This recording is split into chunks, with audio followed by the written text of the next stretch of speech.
اعلموا أنما الحياة الدنيا لعب ولهو وزينة وتفاخر بينكم وتكاثر في الأموال والأولاد كمثل غيث أعجب الكفار نباته ثم يهيج فتراه مصفرا ثم يكون حطاما وفي الآخرة عذاب شديد ومغفرة من الله ورضوان وما الحياة الدنيا إلا متاع الغرور سابقوا إلى مغفرة من ربكم وجنة عرضها كعرض السماء والأرض أعدت للذين آمنوا بالله ورسله ذلك فضل الله يؤتيه من يشاء والله ذو الفضل العظيم ما أصاب من مصيبة في الأرض ولا في أنفسكم إلا في كتاب من قبل أن نبرأها إن ذلك على الله يسير لكي لا تأسوا على ما فاتكم ولا تفرحوا بما آتاكم والله لا يحب كل مختال فخور الذين يبخلون ويأمرون الناس بالبخل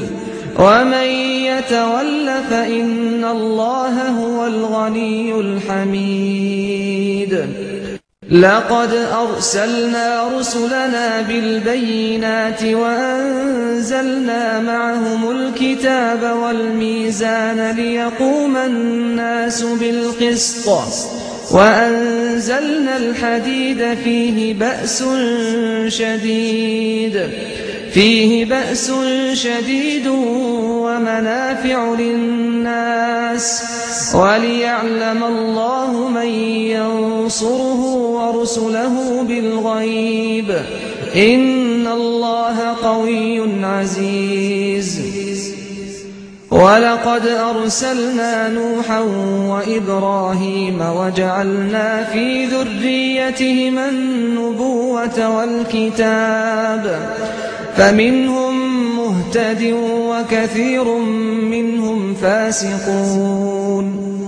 ثم قفينا على آثارهم برسلنا وقفينا بعيسى ابن مريم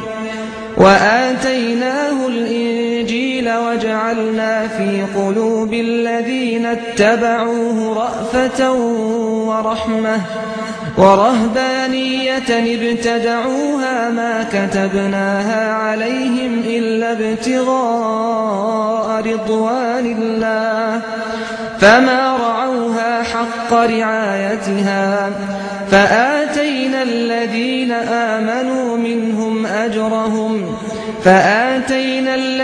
آمنوا منهم أجرهم وكثير منهم فاسقون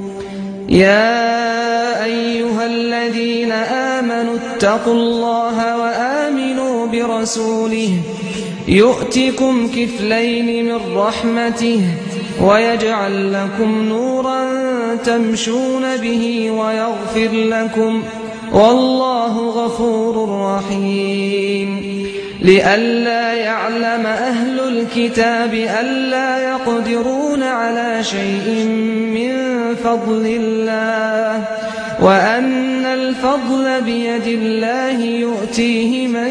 يشاء والله ذو الفضل العظيم. كنا مع التلاوة المباركة للقارئ الشيخ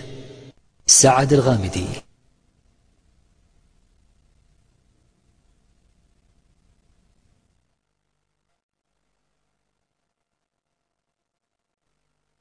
قناة المجد للقرآن الكريم،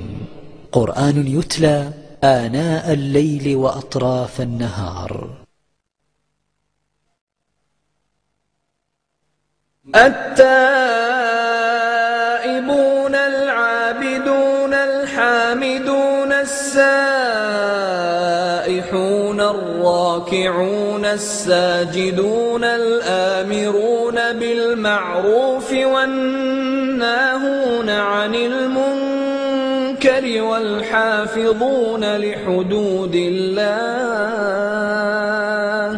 وبشر المؤمنين.